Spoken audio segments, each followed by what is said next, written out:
Hello, everybody. Good to see you all again. All right. Thanks very much for coming and joining us today as we go and continue talking about mathematics. Yes, I am indeed here.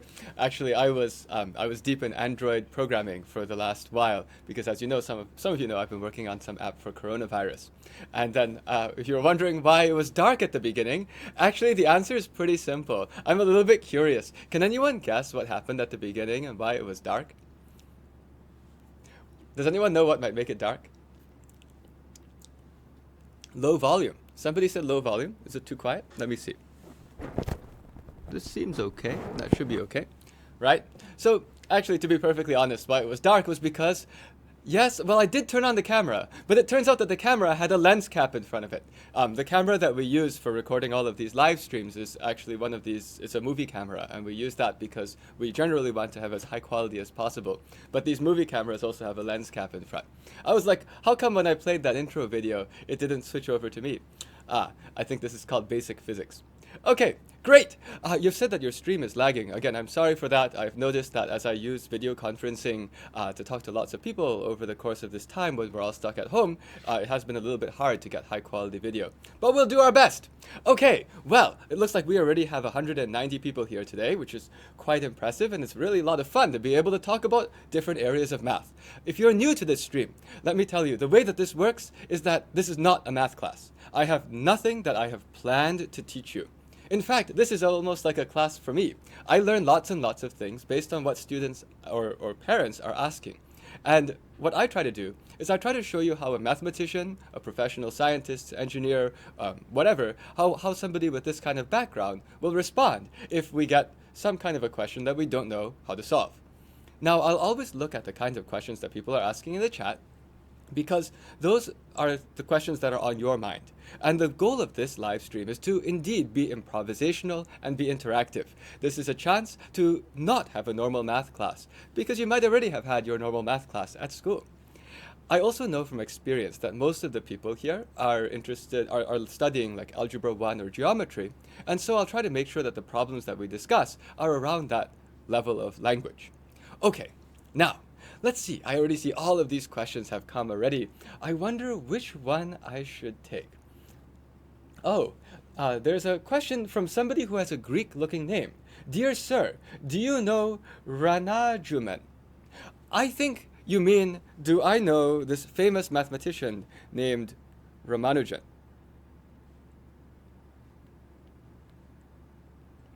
So the question is, do I know this person? Unfortunately, I don't, because this person is no longer on this earth. He unfortunately passed away at a very young age. But I definitely know of him. He was one of the most famous mathematicians of the last century. He worked with a Cambridge mathematician named G.H. Hardy, and he was from India. His story is quite impressive, that he had discovered all these interesting identities, interesting facts, equations, and interesting calculations that you can do with mathematics. And actually, to this day, many people are still trying to figure out why those are true. Really, really remarkable person. But he has had such an interesting life that there's, for example, even a movie about him. It's called The Man Who Knew Infinity. And I personally had some level of involvement with the outreach that that movie was doing, because about 4 years ago, I think that's when the movie came out, and they were also trying to search the entire world for more talent, more undiscovered talent like Ramanujan. Oh, somebody said 1729. Let's talk about math, right? So we were trying to search the world for talent. And Ramanujan is an interesting guy. He actually saw coincidences in all kinds of numbers. For example, 1729. There's a famous story that I believe that his friend G.H. Hardy was in a car, in a taxi, going to meet him. And his friend G.H. Hardy, I believe, said there's nothing really remarkable about that number that was the license plate of the taxi. But there is. Ramanujan immediately said, oh no, that's one of these very, very special numbers. It's a number that can be written as the sum of cubes in two different ways. Does anyone know what that is? Cubes, sum of two cubes. Thank you, Dayit. Can you suggest one way that I could write this as the sum of two cubes? You know, two cubes, right? Is that what I mean? Not really. I mean like cubic numbers. I mean numbers which are something cubed. Taxi cab numbers. Hi Bye says taxi cab numbers. Yes, 12 and 1. That works. So that's the hard one. 12 cubed and 1 cubed. I need to know what is 12 cubed. 12 squared is 144. Let's just quickly calculate 12 cubed. 144 times 12 is 8, 8, 2, 4, 4, 1, 8, 2. Oh my gosh, it works. So that's one way. And I see also that Time WW Brody says there's another way. It is just 9 cubed plus 10 cubed. I think we know what 10 cubed is. That's 1000. So 9 cubed, is that 729? Well, 9 squared is 81 times another 9 is 9, 9, 8, 72. It works. So Ramanujan is this very, very interesting person. He kind of saw patterns in numbers all around. And so my involvement with when the movie came out was, actually, I don't know if you guys know this, but I used to come up with 5 interesting math problems every week. And we put them on a website called XP Solve. And we actually used these very challenging problems to let people all around the world demonstrate that they could actually solve hard questions. Okay, great, neat, neat, neat, indeed. It is, this fact about 2 cubes is indeed awesome.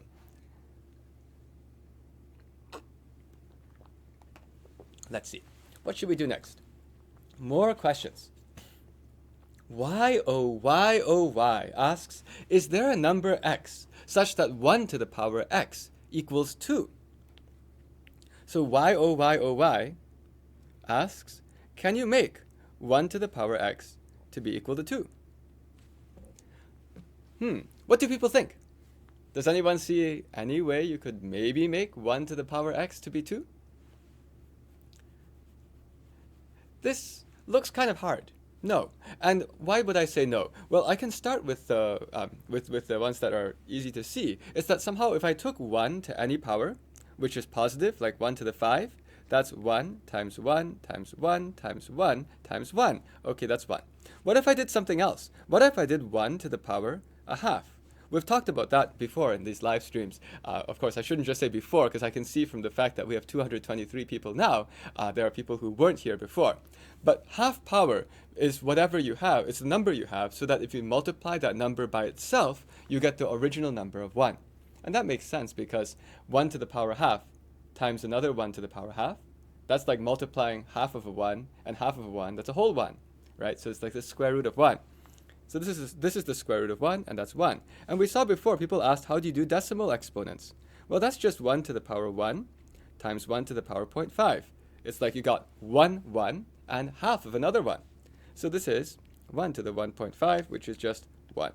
So far it looks like I'm just getting 1. And usually you need to be careful to check the negative exponents too. How about 1 to the power minus 2? Well, as we saw before, negative exponent is the reciprocal, because 1 to the minus 2 is whatever you multiply by 1 to the 2 to get 1 to the 0. Oh, we should remember 1 to the 0. 1 to the 0 is 1. That's actually what's most useful to make all of the laws of exponents, all of these rules for multiplying exponents consistent. The only thing we had trouble with, if you remember from a previous live stream, is 0 to the 0. And 1 to the minus 2 is 1 over 1 squared, which is equal to 1. So basically, if you take 1 to the power anything, any real number, you're going to be stuck. It's only going to be 1. Now, I think I'll actually stop with this and say this already shows that if you take 1 to the anything, whether it's positive, negative, or 0, it's 1. And therefore, it's not actually possible to make 1 to the power anything to be equal to 2. Okay, what else could I try? 0 to the 1/2. Dayit is asking, what's 0 to the power 1/2? That's not bad. 0 to the 1/2 I can do. 0 to the power 1/2 is whatever number that if I multiplied by itself, I'll get 0 to the power 1. And so that's going to be the square root of 0. That's what works here, which is 0. So 0 to the power 1/2 is equal to 0. This is okay. More questions. Joshua Wang, you're late, sorry. Well, don't worry, you're welcome anyway. What else do we have? Oh, wow. Winter Rain asks, can I talk about generating functions? Okay. So when somebody says the word generating functions, you might say, yeah, I can generate functions. Watch, I'm going to generate a function. The function is called f of x equals x squared. I just generated it. I just thought of it. Okay, and that's not actually what winter rain was trying to refer to, but I'm going to say this anyway, just because some people are not used to the idea of functions. So a function is, what does it mean? You just write it in this funny way. But I actually myself always think of it as some kind of a machine, and it has an input. Oh wait, usually you write your input on top for whatever reason. Anyway, so it has some input, and it has an output. And this is f. And what happens is if you put something in, like 5, then f happens. F is called the 5 gets squared, and 25 comes out. So watch, I've generated a function. Now that's not actually what winter rain was referring to. Winter rain was wondering if I can talk about more complicated types of functions. And in particular, there's a way to use these kinds of machines to try to study sequences. For example, here's a very famous sequence. 1, 1, 2, 3, 5, 8, 13. Has anyone seen this before? Has anyone seen a sequence that looks like this before? This is actually a pretty useful sequence. So this is 1 plus 1 is 2, 1 plus 2 is 3, 2 plus 3 is 5. Yes, I see people are already saying this is called the Fibonacci sequence. And now what winter rain was talking about was he was saying, what if I tried to make a function where I make a function which is actually called the generating function,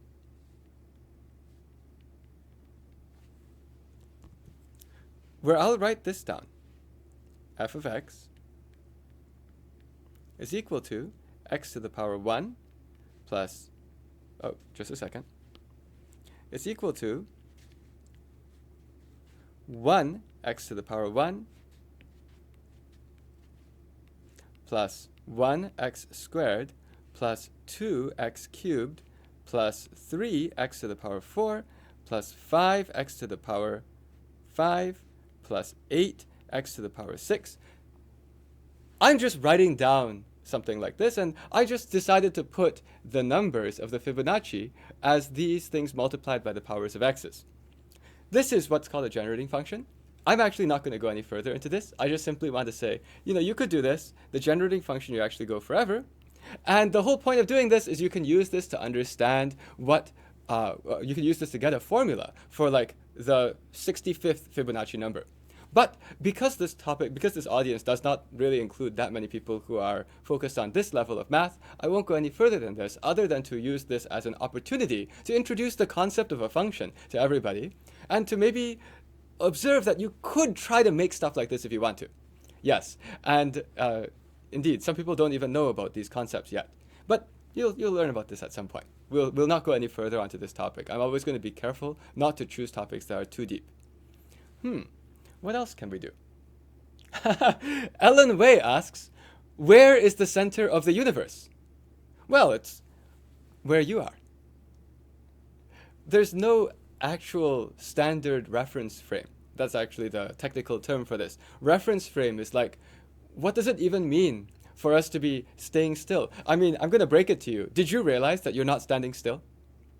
Maybe you're not standing. I guess I'm talking about standing because I'm standing. But you're not still. Even if you think you're sitting down, you are not still. Do you know how fast you're moving? Does anyone know how fast you're actually moving right now? This is actually a legit question, and we can figure it out using some stuff we talked about in this live stream right now. How fast are you moving right now? Does anyone know? What do I even mean by moving fast? Well, moving fast with respect to what? The Earth is spinning, says Temp ID. It is true. So you are on the Earth. And the Earth is spinning. And let's pretend that you are standing on the equator, okay? I know that some people are not on the equator. In fact, most of the people watching this live stream are probably not on the equator. But if I wanted to do something higher up, we could do that too a different way. So, over here, this is Temp ID. Temp ID is, let's pretend Temp ID is right there at the equator. Temp ID. Oops.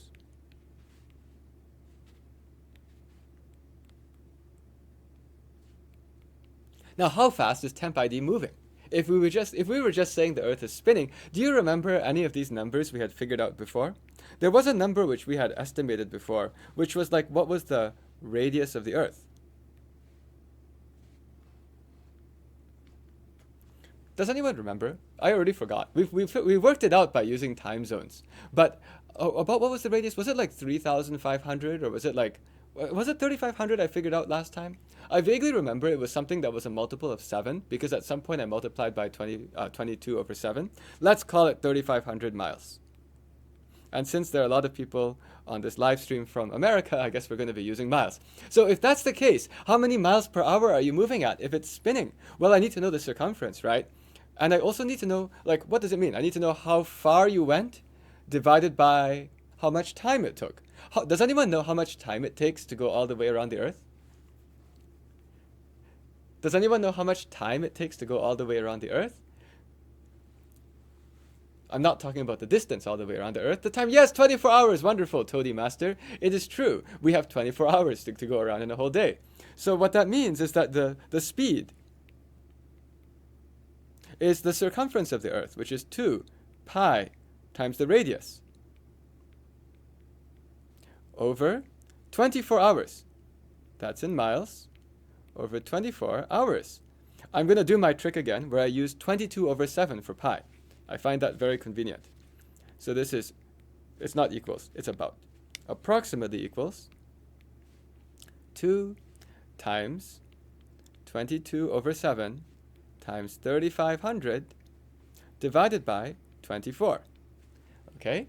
And if I do this, I know that some people here are doing this very, very quickly. I'm just one of these slow people.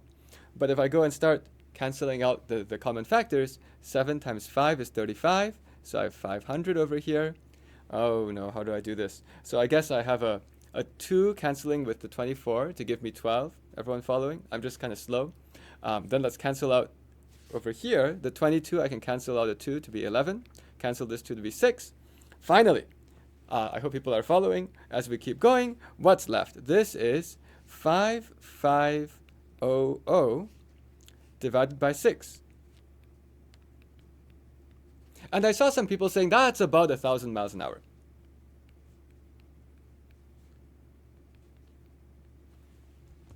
So that's pretty impressive. You're moving at 1,000 miles an hour if you're on the equator. If you're on the North Pole, I guess you're not really moving. You're just kind of like spinning around, getting really, really dizzy, obviously. Actually, that's a good question. If you stood at the North Pole, will you get dizzy? I guess you wouldn't get dizzy because it takes 24 hours for you to spin all the way around. Okay. But yes, somebody says, Kevin Chang says, wow, I am speed. Oh, you sure are speed because you're going at 1,000 miles per hour. This is very, very impressive.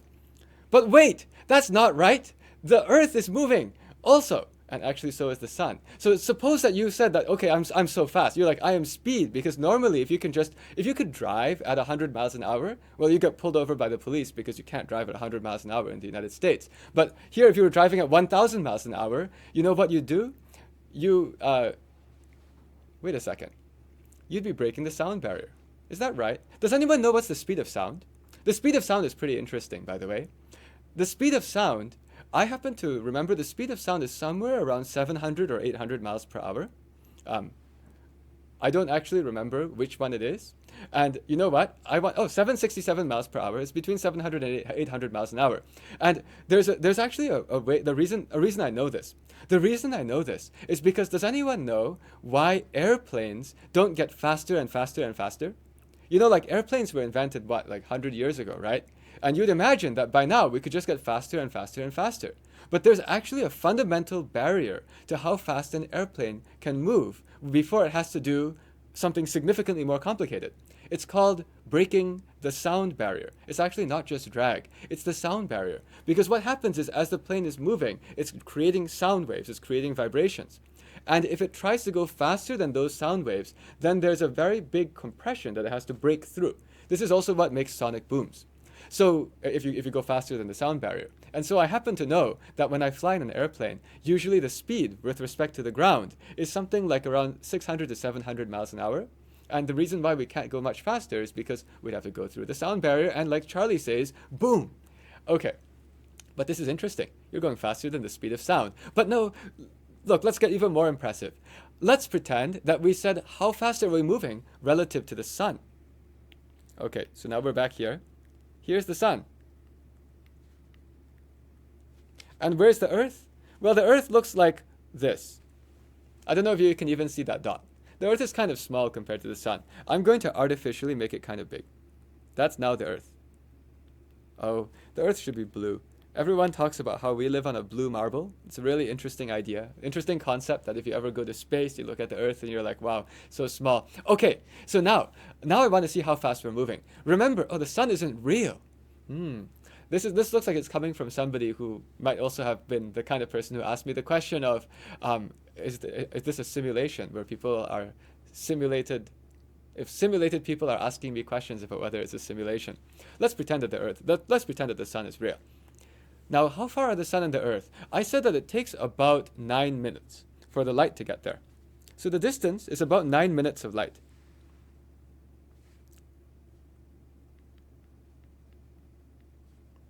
At the speed of light. Somehow when I was young, I remembered that 9-minute thing because I was just kind of spooked out by something I'd read, which said, you know, if the Sun were suddenly to burn out, you wouldn't find out until 9 minutes later. Kind of an interesting concept. Okay, right. So, oh yes, Eric Fung asks, if the Earth is 1,000 miles per hour, why don't we get flung around? So, you see, the important thing here is that you are moving at 1,000 miles per hour. However, it's pretty flat. Thanks for asking that question. If you were moving at 1,000 miles per hour, but you were in orbit around something that was, how do I make myself orbit around? Oh, like this way. If you were in orbit around something that's really a short radius, then indeed you're going like crazy. Does this make sense? What I'm trying to say is, like, if you move at the same speed, but you're in a bigger radius, you don't find yourself changing direction quite as fast. That changing direction is what's called acceleration. And indeed, Savika Ban says gravity. So the situation is, thankfully, there's gravity holding us down to the Earth. The way that you get flung around would be if the rate at which you were spinning was fast enough that the acceleration of the gravity pulling you back in wasn't enough. And the best way to think of this is like you may even be able to know if you take a string and a rock or something and do this, you can feel that it's pulling away from you and you need to pull back, kind of pulling it back into the center like this. And if you try this experiment, if you have something that has a very, very long radius, the rock can be moving very fast, but it doesn't really tug away from you that much. On the other hand, if you have something that's spinning very close to you and you want it to maintain the same speed, you actually have to tug a lot tighter. So that's the deal. But now let's go back here, the Earth. 9 minutes at the speed of light. The speed of light we know is, I happen to know is 300 million meters per second. Sorry, 300 million meters per second. So that's 300 million meters per second. Okay, now most people are used to miles per hour in the United States. Oh no, I have to convert meters per second into miles per hour. I actually would need to quickly work on this. Let's find out. So if I wanted to convert meters per second to miles per hour, where are we? Well, 1 meter, let's do it this way.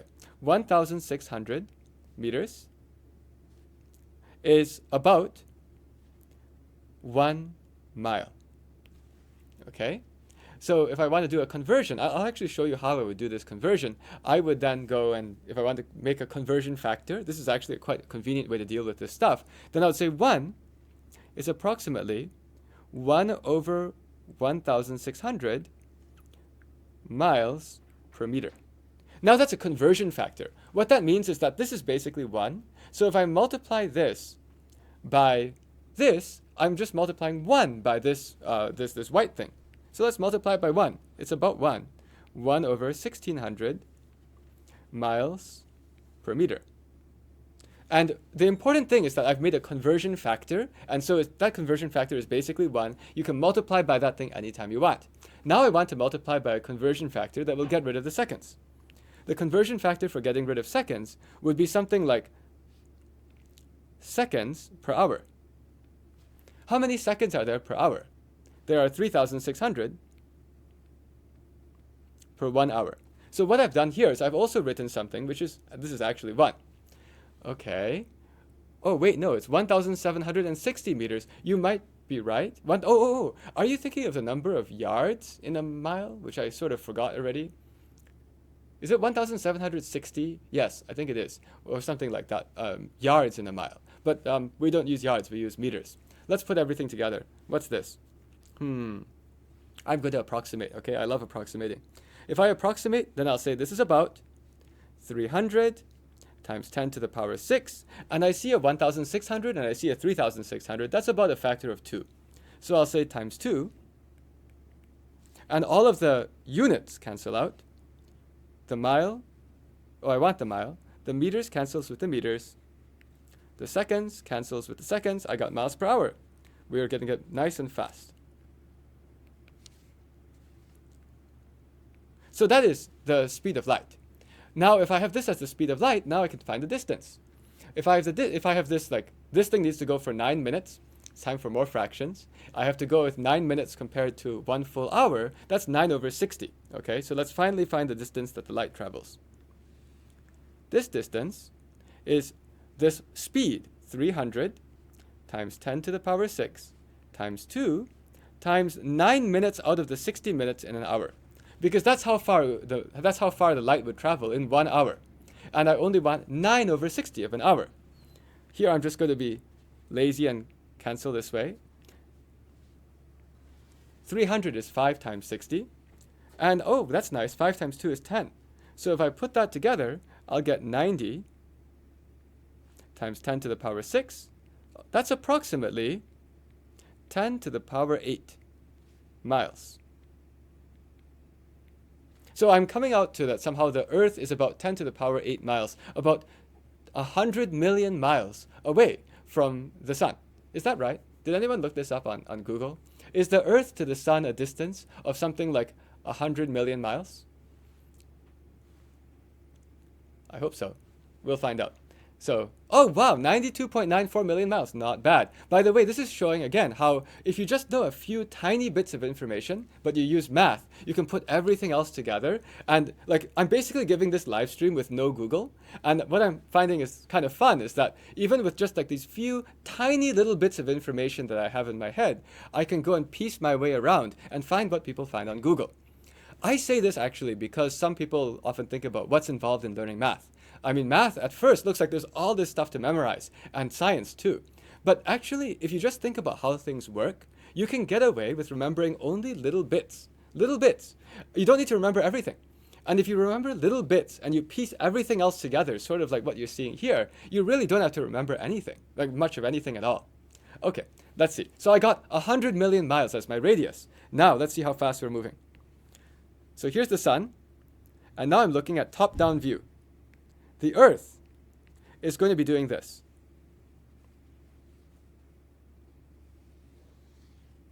The Earth is, that's not the Earth. The Earth is not bigger than the Sun. I mean, the Earth is here. Okay, that's the Earth. So now I need to say, what's my distance and what's my time? If I want to know how I'm going, the Earth is going that way. What's the speed of the Earth? Earth speed. Well, that'll be a distance over a time. What's the time? Let's start with that. The time is easier. Yes, one circumference is 365 days, says temp ID. So I need to divide by 365 days. It's actually 365.25 if I wanted to care. Oh, yes, time W.W. Brody said that. That's because of leap years. But close enough, we're going to approximate anyway. But I need to know this in hours, right? I want to know miles per hour. So if it's 365 days, we'll have to multiply by 24. Okay? That's fine. And now what's on top? What's on top is going to be 2 pi radius. What's the radius? Remember, the radius was 10 to the power 8, 100 million miles. So it's 2, well, I'll use white. It's 2 pi times 10 to the power 8. Okay, and this will be on top, this will be in miles. And on bottom, it's in hours. So what would this be? And again, you're just watching me do approximations. I'm like, all right, if I want to approximate this thing to get nicer numbers, watch. 2 pi is about 2 times 3. I'm now using not 22 over 7, but I'm going to go and use pi equals 3. And what you're watching is that I'm just kind of making approximations one way and another. And beautifully, when you do this kind of estimation, sometimes you overestimate, sometimes you underestimate, and they sort of cancel each other out in a nice way. So this is about 2 times 3, which is 6, times 10 to the power 8, divided by 365 times 24. Okay, I think I would like to cancel the 6 and the 24 because I can divide them. That's, by the way, why I chose to do 2 times 3, because I saw that that would give me a 6 that can cancel a 24. How nice. And that happens to be in miles per hour. Now it looks like I ran into my head. But if I'm looking at this number, what's the bottom about? 4 times 365 is like 4 times 3 is 12. 4 times 4 is 16. Oh, I don't know. I'll call it 1400. Okay. I'm going to say, looks like we divided by around 1400. But in any case, it won't even matter if I say divide by around 1000. 10 to the power 8 over 1000. Why not? It's about 1000 miles per hour because I'm looking for what's called an order of magnitude estimate. Order of magnitude is just like what power of 10 is it? And so finally I get 10 to the power 5. 10,000 miles per hour. Is that what we got? 10,000 miles per hour? Uh-oh, that means I made a mistake. Some people say the answer is not this. It could be that I made a mistake. 8 minus, no, 100,000. I made a mistake. Because if I have 10 to the power 8 divided by 10 to the power 3 is 10 to the power 5. And I wrote down a 5-digit number, and I should have written down a number with 5 zeros. I want to say, when I was doing all these math competitions at school, that was one of the things I was always afraid of doing wrong, which was like having the number of digits right or having the number of zeros right. I often would make that kind of silly mistake. But okay, bam! That's how fast you're moving. So at this point, I mean, I remember somebody said, I am speed, but this is some pretty good speed. This is pretty good speed, 100,000 miles per hour. And of course, as somebody said, the sun, by the way, is also moving. The sun's also moving around the center of the Milky Way galaxy. But the Milky Way galaxy is also moving. So everything is moving. It's all relative. Charlie says, I am also speed. At this point, even if you live on the North Pole, you are speed. Although if you're on the North Pole, I don't think they have internet connection. So probably you're not able to watch this live stream right now. The South Pole, on the other hand, might have one of these scientific centers. So maybe actually there's someone on the South Pole watching. So if you're on the South Pole, you have speed too. Okay, I hope I have answered your question now, which is called, where is the center of the universe? The answer is, there isn't one. You see, the point is you cannot really say where the center is. I mean, what do you even mean? Like, what relative to what? We don't have a good sense of that. In fact, actually, somehow, everything is always moving and orbiting, and it's hard to say what the center might be. On the other hand, what this also shows is when you want to go and do any physics, what you always have to do first is to do something called establish your reference frame. You need to say, I'm going to say, this is where 0 is, like right here. That's the center of the universe now. And I will now say that direction is x, that direction is y, and this direction is z, and we'll go from there. And at some point when you start thinking about things moving really, really fast, you start to use something called the theory of relativity. And then it gets more complicated. Okay. That was a fun question. What other things can we do? Any other interesting questions? I'm looking at what people are saying here. Talk about string theory. There are 2 kinds of string theory. One kind of string theory is what mathematicians will study, called knot theory. Knot theory, by the way, by knot theory, I don't mean, like some people think knot theory. But that's not what I mean. I don't mean knot theory. I mean knot theory, and that is not theory. Okay, anyway, that was a bad joke. But in knot theory, you basically are studying things like, if I have some kind of a string, is this string tied up or is it not tied up? Am I able to unloop it? You'll draw pictures that look like this. If you saw a picture like this, oh, that's no big deal. Maybe you can already imagine what's going to happen. I sort of have like a loop, like a figure 8, and you can untwist it. Do you know what I mean? You can kind of untwist it. You can untwist it. And as you untwist it, this thing could turn into just like a normal loop. Maybe you can imagine that happening as you turn it around. But some of these things, sometimes you cannot untwist. And so knot theory is always studying about this. But you were asking about string theory. String theory also is something related to physics, where people have some theories. I don't know enough physics to comment deeply on this, but there are some physicists who believe that the world does not only have 4 dimensions, but it has like 11 dimensions or something, and things are all coiled up somehow you cannot really tell that there are these extra dimensions because they're coiled up in a place that you cannot see, and that maybe contributes to some of the fundamental properties of the universe. But I don't know enough about this, so I won't go any more into that. More questions?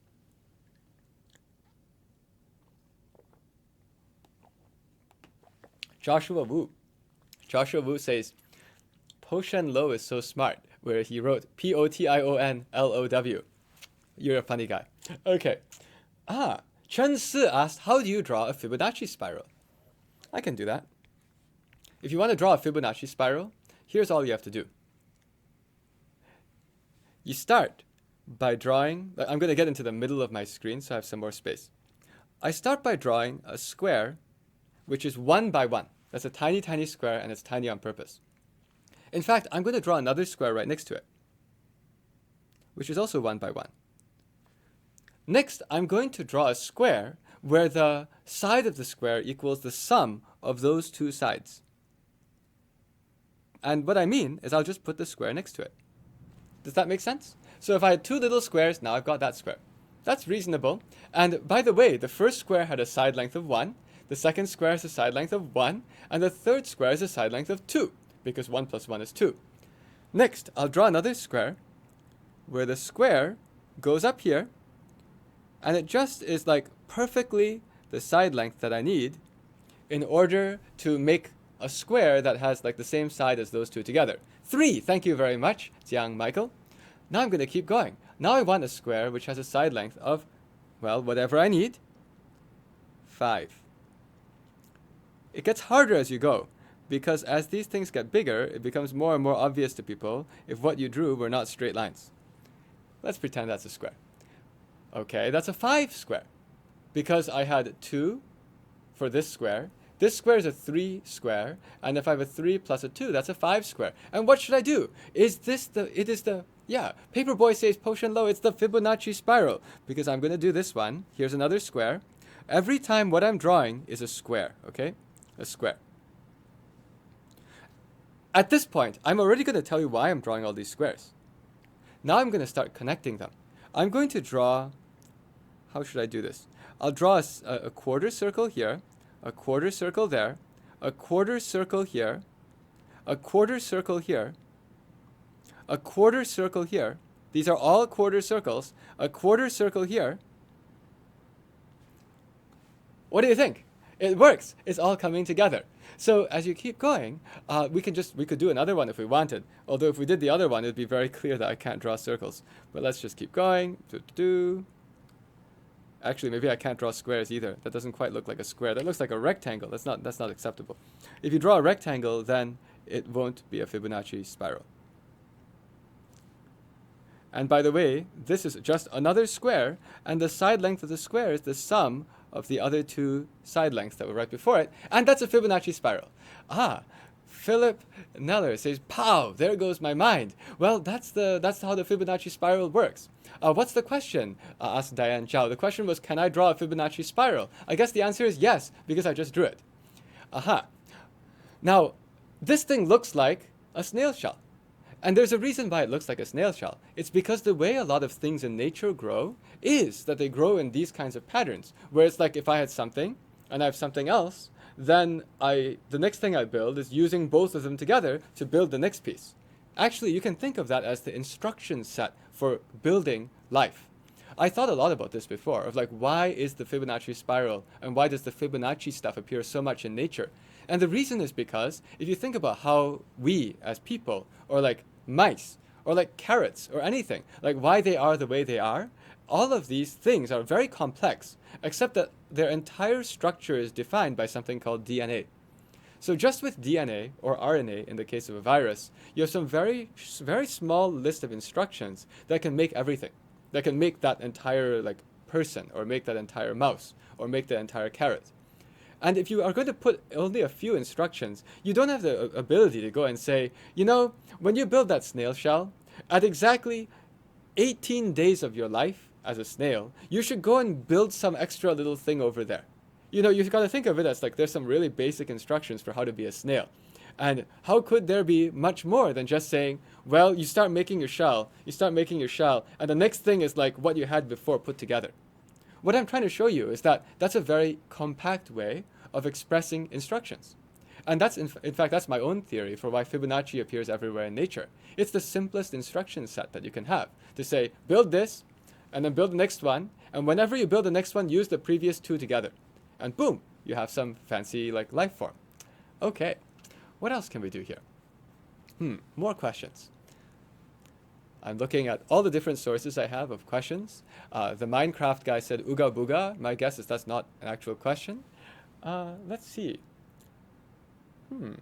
Mikey the Nerd Math says, I love learning from you. Well, I love learning from all you guys too. If you haven't noticed, at all of these live streams, the thing that I get the most excited about is whenever you ask me a question and I'm like, what's the answer to that?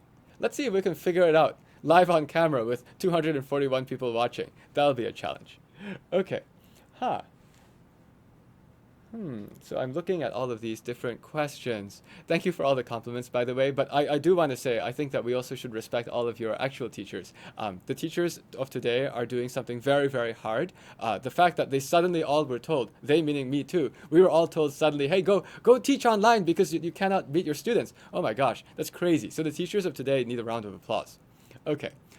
Who invented the infinite sign? ZYYT. I don't know. That's pretty interesting. I actually don't know who invented the infinity sign. If I was to look at mathematical history, as I've looked at the historical books, I didn't see the infinity symbol back at the time of the Greeks. I didn't see the infinity symbol in the time of the Arab mathematicians. I also didn't even see it in the times of like the early Renaissance period. So my guess is the infinity symbol is something from relatively recent, where relatively recent means, I don't know, like 300 years ago-ish or 200 years ago-ish. At that point, who invented it? I don't know. This is an example of the difference between math and non-math subjects. In math subjects, I can be like, I'll reason and reason and reason, and eventually I'll give you an answer that's not far off. And in fact, maybe I gave you an answer not far off. Like maybe these people figured it out, maybe around when Newton was doing it. I wouldn't be surprised if he had to do something with infinity. And wow, that was actually not far off because Newton was doing stuff in the 1600s. So that's pretty interesting. Actually, I'll tell you, that's why I thought of that time period, because I was thinking about when in math were people actually doing much with infinity. And perhaps the natural place that happened was when Newton and Leibniz were thinking about calculus. And that's around the 1600s. Okay, other interesting questions. This is interesting. So Walid Mujahid asks, why is tau better than pi? What are you talking about? What's tau? Well, there's something called pi. You all know what pi is. Pi is equal to the ratio of, no, pi is not equal to 0. I need to draw a circle. Pi is equal to the ratio of the circumference divided by the radius of a circle, right? So if I draw a circle, pi is just the ratio of the circumference to the radius. No, that's not quite right. That's not right at all. No, this is completely bogus. Pi is not the ratio of the circumference to the radius, but that's called tau. So tau happens to be defined as the circumference divided by the radius. Okay? Now, what do we actually use? We actually use pi. We use pi. Pi is equal to the circumference divided by the diameter. And as you know, when you deal with pi, you get some interesting formulas. For example, usually what we write, does anyone know what is the formula for the for the circumference of a circle?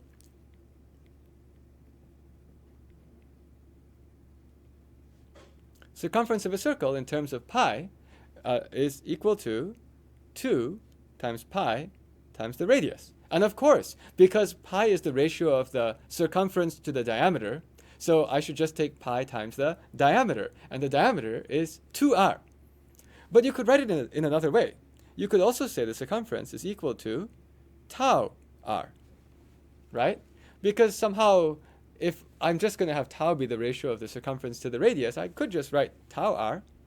And maybe I have a more simple expression for the circumference of a circle. So maybe some people will say, cool.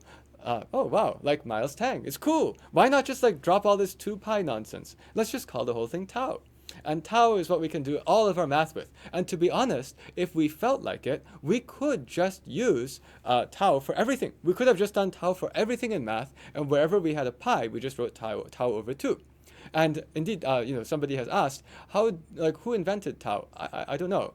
I'm actually not sure who invented that concept. That concept is so ancient that I'm not sure we can even pin it on a person. What is tau equal to? Oh, I think we can figure this out. Anyone know what tau is equal to? Well, I know that pi is 3.14. So it starts with 6.28. And then stuff happens, like 3.1415. So if it was 15, then that would probably be something like 3, except that it's 159, so I'll go with 32, something like this. Although actually, if I was going to not round, I would probably do something like 1,592. I'm not fast enough at this, guys. So it's probably like a 9 afterwards. Anyway, I'm just going to keep going. Something like this. I might have the last digit wrong. That might be the case. The last digit might indeed be wrong, but it's like close enough, something like this. And so you are saying the last digit is an 8. Thank you. I was just trying to do the multiplication in my head. Okay, so we have this as my tau, right? And people could just have gone to memorize this instead if they felt like it. But now the question was, why is tau better than pi? To be honest, I don't actually believe that there's a side that I would take on this. I'm just like, I got used to learning with pi. I don't see a huge disadvantage. I can use pi. I will tell you there is something that comes up a lot. In fact, something I was doing yesterday that's directly related to the coronavirus app that we're building. I was on my paper right next to like coding Android. I was writing down things that looked like this.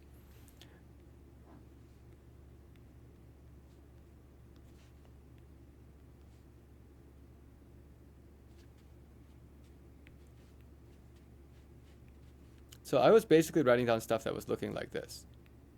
So this is actually what's called the complex Fourier transform.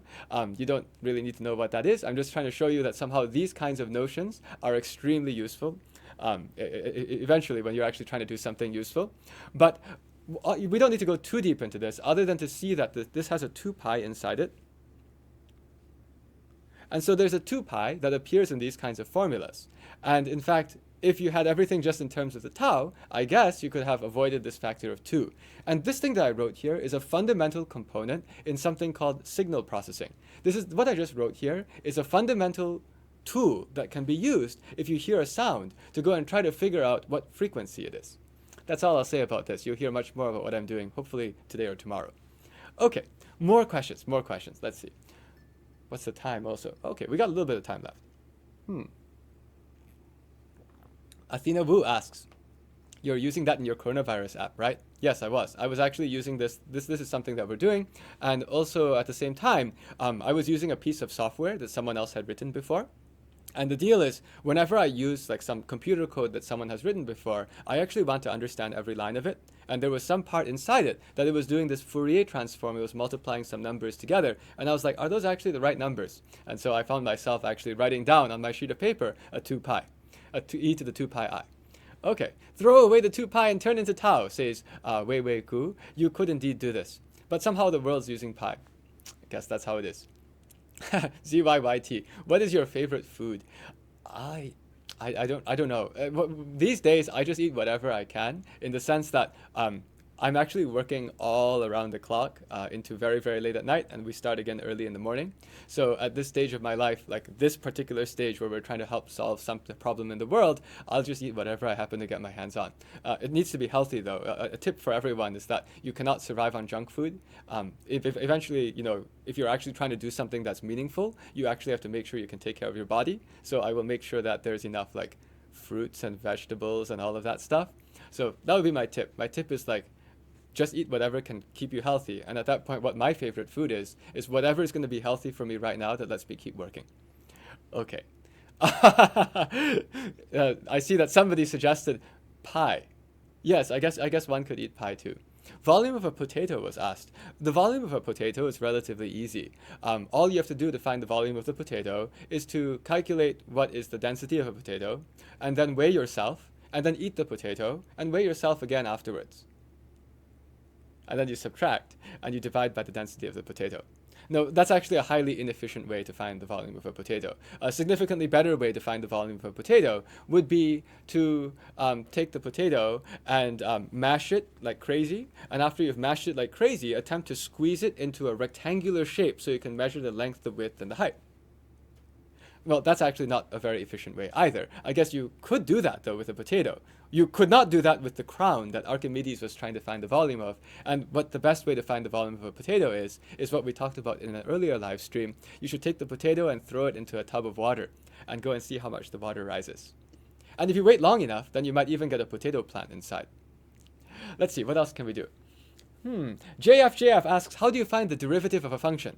I'm just going to say that's a bit beyond what we usually talk about in this live stream, because I want to make sure it can cover all of the experience levels that we have with mathematics. If you're curious about how to find the derivative of a function, I would recommend just think about what slope means, and you can derive a lot of those things for yourself.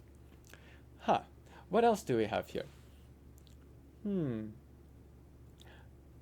And again, I see another question that came, which was about, can we do Catalan numbers? I can tell you what they are, but when it comes to actually studying them, I'll say that is something which would probably be more suitable for a different experience group.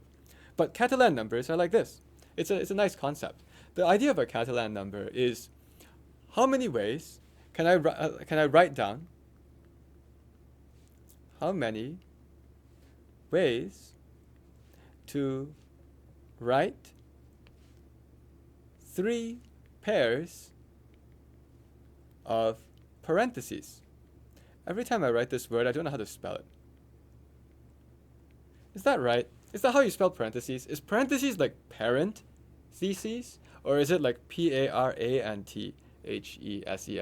I don't know. If somebody can tell me whether I actually spelled that right, please let me know. If I spelled it wrong, oh, yes, okay, I got it right. By the way, I was never good at this spelling bee thing in school. Whenever it was time for the spelling bee, I guess I would play. But as one of these people who actually likes math a lot more, I couldn't bring myself to go and remember how to spell lots of things. So I would always try to piece things through and try to figure it out as I go. That is, by the way, how the National Spelling Bee champions also do it. They actually understand how all the things work. They don't memorize everything, but they do have a better memory than I do. Okay, how many ways to write 3 pairs of parentheses? That's the question. Well, look, you can do it like this. Here's one way: open, close, open, close, open, close. That's one way. Another way is to go open, open, open, close, close, close. You should think of these as like parentheses if you were doing arithmetic. It's like somehow you can do like this, parentheses, parentheses, parentheses, like this thing. It would be like doing the inside first and then doing this part and then doing that part and so on. And some people say it's 6 choose 3. That sounds reasonable. I mean, it's like I've got 6 positions, like 6 places that I might put my parentheses, and I choose 3 of them to be open. Except there's a little bit of a problem. You are not allowed to do this. Close, close, close, open, open, open. Why do you think that's not allowed? Well, since when could you close a parentheses that you don't have? Does that make sense? It's like, it's parentheses. Okay, that's a great answer. Shireen Chang is just like, it's just parentheses. So, I mean, what else can you do? Right? So you're not allowed to do it that way. And in fact, there's like, at first it looks like it's just no fun to calculate this. You know, come on, how would you do this? It's like I got opens, I could do that. Are there any more? Are there any more at all? I got the open, close, open, close, open, close. I got the open, open, open, close, close, close. Is that it? Well, no, there's like more. There's more ways I could do this. I could also go, well, I have to open at the beginning, and I have to close at the end. Okay, now I've got more choices of what to do in the middle. And I see somebody has put, time WW Brody says, let's put in the middle with like this open, close, open, close. That's one way. But there's still more ways. I see everyone's talking parentheses language now. You could also do like close right away, and then open, close. And you could also do open, close, open, close, open, close. I got 5 so far. Are there any more? This looks like kind of a nightmare. I mean, how in the world would you try to study all of these? And did I even make a mistake already in what I wrote down? Yes, the last thing has like more than 3 pairs of parentheses. That would be wrong. So the last one needs to be like this. So I've got 5 so far. Is that it? Are there 5? Is the answer that there are 5? Or is the answer there are 6? Does anyone know? What does it look like? 6. There's 6. What's the 6th one? So somebody is saying, are you sure? So there's somebody who's saying, let's do open, close, close, close, open, open. What's wrong with that one? There's a problem with that one. The problem with that one is what happens here. It's like you went open and close, and then you try to close again. And that's like not good. You can't close what you haven't opened. So, okay, here's a question. Is the answer 5? Are there any more? What do people think the answer is? Let's see if you can type into the chat. Like, is it 5? Is it more? If it's more, let me know what we're missing.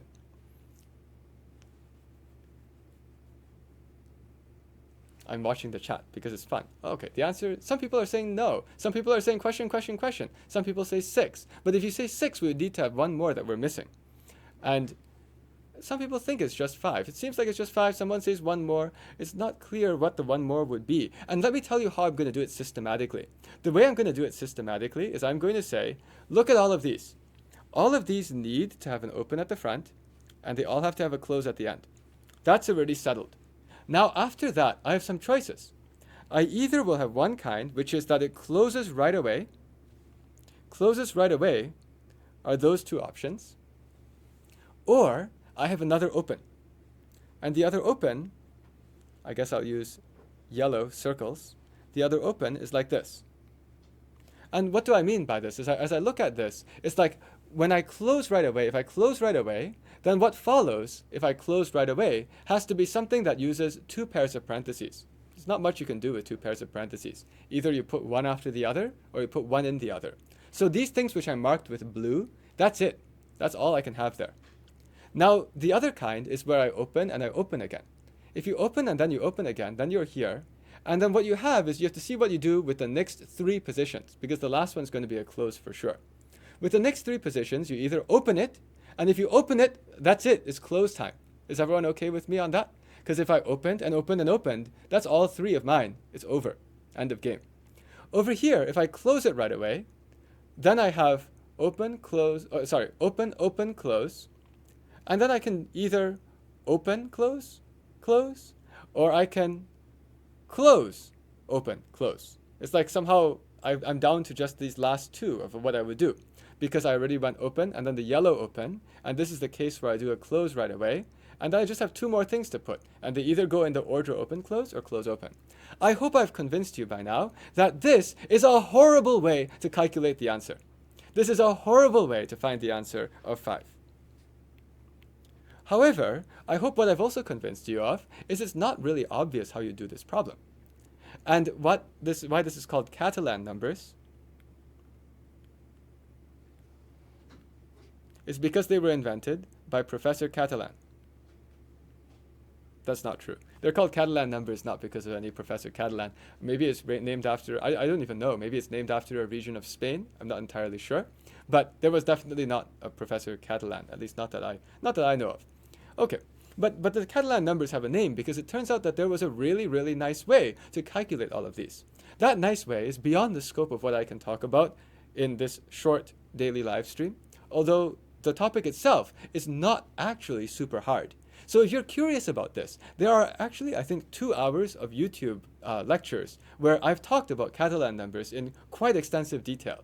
And if you go to YouTube afterwards, you can find them. Now, those 2 classes were taught to the New York Math Circle. They were actually taught to the New York Math Circle's advanced group. So I would say the first 75% of that, which might be the entire first video and like half of the second video, are using something called, I think I used generating functions even, the question that somebody else had brought up earlier in this live stream. And it talks about this at an advanced high school level. If you're curious, you're welcome to look through that. They're all on YouTube. They're free. And then at the very, very, very end of that particular video series, I believe I show a really slick way to go and figure out the Catalan numbers where you don't actually need to know anything else other than choose.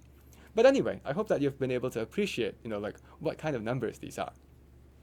Let's see.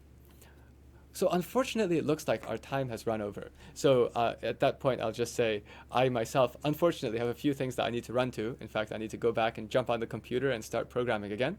But I hope that everyone here had an interesting time. I'll always repeat the same thing we say at the end. I see we have 234 people still with us now. The numbers are generally on the way up. If you liked what you saw, please do try to let more people know, because that will give us a more lively way to talk about math in this time period when otherwise we're sort of stuck and maybe a little bit isolated. Okay, well, I wish the best. I wish the best to all of you, and I guess I'll see you tomorrow.